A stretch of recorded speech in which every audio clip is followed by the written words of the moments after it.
In a cozy little house on Maple Street, there lived a little girl named Sweetie, who had a sweet tooth for pastries, and her grandpa, a jovial old man with a twinkle in his eyes and a knack for magic.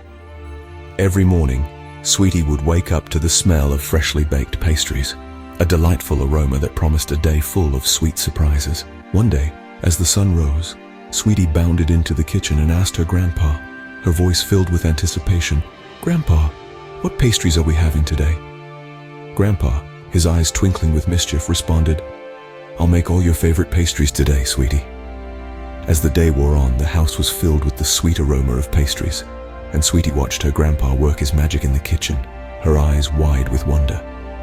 But that night, under the cover of darkness, a pastry goblin snuck into Sweetie's house and stole all the pastries.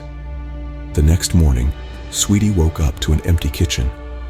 "Where are my pastries?" she asked, her voice trembling with disappointment. Grandpa, his face lined with worry, knew something was amiss. "This is very bad," he said, his voice heavy with concern. Determined to confront the pastry goblin, Sweetie and Grandpa ventured into the magic forest, a mystical place where the pastry goblin lived. Upon encountering the pastry goblin, Sweetie, her voice stern but fair, asked, "Why did you steal our pastries?" The pastry goblin, his eyes cast down in shame, admitted, "I couldn't control my greed."